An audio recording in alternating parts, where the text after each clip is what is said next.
Okay guys, isa na muli mapagpalang umaga, tanghali, gabi po sa inyo lahat. Sana po ang lahat ay nasa mabuting kalagayan at ligtas po sa anumang kapahamakan. Saan man po kayo dakong ng mundo, naroroon ako po muli ang inyong lingkod, Maestro 21 TV. At sa ating video ngayong araw na ito mga kalingap, tayo muli po ay magbibigay ng ating kuro-kuro, komento, opinion at reaction po. Tungkol nga po dito sa naging part 8 ng Franjoy, mga kalingap. So alam ko marami sa inyo ang nag-abang, marami po sa inyo ang kinilig doon po sa mga eksena nila Fran at ni Joy Diwata. Okay? Pero dito sa ating video, mga kalingap, ang ating bibigyan po ng focus, ang ating pinaka-highlight dito po, mga kalingap, ay ito yung ibinigay na mensahe. Yung pinaka-mensahe po ni Joy Diwata, mga kalingap, sapagkat alam ko marami po ang sa mga nakaraang araw ay nagdaan po itong si Joy Diwata ng mga itong napakainit na pinag-usapan ang tungkol po sa mga pambabas kay Joy Diwata, lalo na nga po itong issue na siya po ay nawakwak na daw. So maraming tayong mga komento na nababasa, mga kalingap, na itong particularly itong si Joy Diwata, mga kalingap, kasama na po ang kanya pong pamilya ay nawakwak na po ng mga wakwak na sponsors. Meron nga bang mga nagwawakwak, mga kalingap? So alam po naman po ninyo yung issue niyan. So dito, kaya po pinili ko po itong bahaging ito ng part 8 ng Franjoy, mga kalingap, ay alam ko kinilig kayo, pero at the same time ay natouch din po kayo. Marami po sa inyo ang naiyak, natouch doon po sa naging voice over po ni Joy Diwata na kanya pong mensahe. Pagkatapos po ng premiere po ni Kalingap Rob ay marami po akong marami po akong nabasang mga komento na nagsasabing sila po ay na-touch, sila po ay naiyak doon po sa naging mensahe po ni Joy Diwata. Okay? So, bago po yan, mga kalingap, ay panoorin muna natin ang isang maikling video clip na ating pong kinuha po kay Kalingap Rob. At ito nga po sinasabi ko ay yung bahagi na siya po ay nagbibigay po ng mensahe. Panoorin po natin, mga kalingap.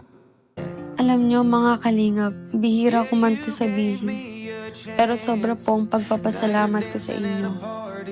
Magmula nang matagpuan ako ni Kuya Rob, andyan pa rin kayo. At ngayon, college na ako. Ramdam ko pa rin po ang pagmamahal ninyo. Bagamat madaming pagsubok na pinagdaanan, pero hindi niyo po ako iniwan. Kaya sa halip na mag-ingay sa social media, o ano pa man, mas pinili ko na lang pong pagbutihin ang aking pag-aaral. Kasi kahit ano pa mang paliwanag natin, may mga tao talaga pong ayaw sa atin. Kaya kahit may mga times na gusto kong sagutin yung ibang mga paratang sa akin, ipinagpipray ko na lang po. Basta ang focus ko ang makapagtapos ako. Para hindi na kailangang mag-sponsor sa akin sila Kuya Rob at ng ibang mga sponsor ko. Kasi sa totoo lang po, nahiya na rin po ako. Dahil mas madami pa pong mas deserve ang tulong kaysa sa akin. Pero wala naman po akong magawa kasi hindi rin biro itong course na pinasok ko. Kaya ang maigaganti ko lang po ay pagbutihin ito. Para po sa akin, para sa aking pangarap, para po sa aking pamilya, para po sa inyo at para sa kalingap.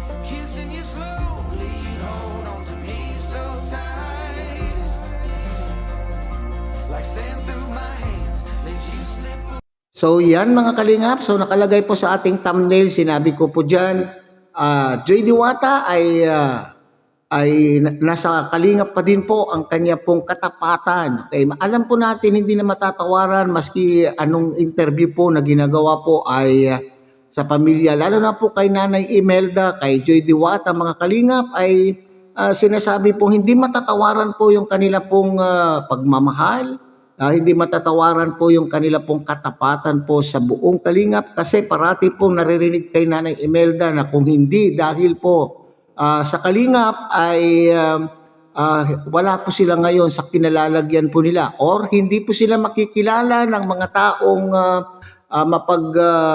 matulungin, mga taong matulungin. Ito yung mga sponsors, mga kalingap, na walang ginawa kundi sila po ay nag-iisip kung paano nila matulungan po itong si Joy Diwata. So, kung wala po itong mga kalingap, partners po natin, lalo na po itong si Kuya Andy Kayakap, si Andy Kayakap Vlog, na siya pong nag-endorso po kay Kalingap Rob sa Kalingap, ay malamang sa malamang mga Kalingap ay hindi po siguro makakapag-aral ng kurso. Hindi makakapag-aral po itong si Joy Diwata ng kurso pong gusto po niya. Alam po naman po natin na ang kursong nursing, mga Kalingap, ay napakahirap sa utak at siyempre napakahirap din po ito sa bulsa.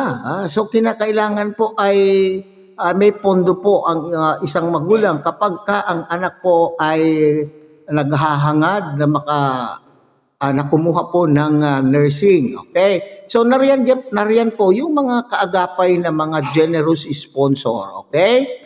So maliwanag po yung sinasabi po dito mga Kalingap ni Joy Diwata na nagpapasalamat po siya sa Kalingap, bagamat dito po sa kanyang mensahe ay nakaligtaan po niyang banggitin ang Andy Kayakap na siya pong naka-scout sa kanya. Pero understandable yan mga Kalingap. Kasi pagka tayo po ay nandito na sa camera, nandito na po tayo sa camera, ay marami po tayong nakakaligtaan banggitin, hindi po ba? Minsan nga, maski sabihin po natin bago ako humarap sa camera ay nandito na sa aking utak ang aking sasabihin. Pero minsan ay nakakaligtaan ko rin pong sabihin pagkatapos po ng aking record. Pagkatapos po natin mai-record po ang video natin, maalala mo po na hindi mo nabanggit yung gusto mong mabanggit. So, it is understandable na hindi na pangalanan po ni Joy Diwata itong si Andy Kayakap. Pero nevertheless, ito na po naman ay nabanggit po niya yung buong Kalingap. Pag sinabing Kalingap na po, nariyan na po lahat. Yung scouter, si Kalingap Rob, si Kuya Bal, at si Ate Edna. So, buong Kalingap po yung kanya pong pinapasalamatan. At siyempre, nandun din po yung pagpapakumbaba na sinasabi po niya na nahihiya na po daw po. Sana lamang po ay makatapos po siya. Makatapos po siya sa kanya pong pag-aaral at nang sa ganon ay hindi na po siya manghihingi. O hindi naman po siya nanghihingi talaga. So hindi na po siya siguro aasa. Okay. Sa mga bigay po ng sponsor para po siya makapagtapos. At nang sa ganon, ay yung iba naman po daw na mga kabataan ang matutulungan po ng mga sponsor na ito. Kasi sabi po nga niya, nahihiya na daw po siya. Okay? So huwag kang mahihiya Joy Diwata, sapagkat alam mo po naman natin na ikaw ay naintindihan ka ng ating mga generous sponsor at gustong-gusto kanilang matulungan upang mabago ang iyong uri ng pamumuhay sa hinaharap. So, ang payo ko lang po sa iyo, Joy Diwata, ay mag-focus. Okay? So, nabanggit mo rin na bagamat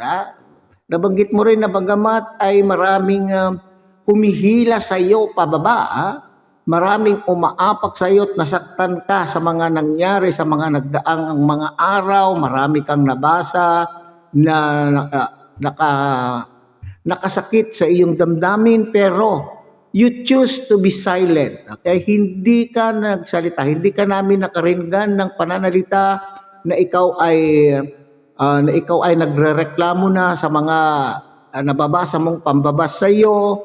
At yun po yung na magandang asal dito, mga Kalingap. Ito yung magandang ginawa po ni Joy Diwata, na hindi po natin siya naringgan ng anuman pong complaint kay bagkos.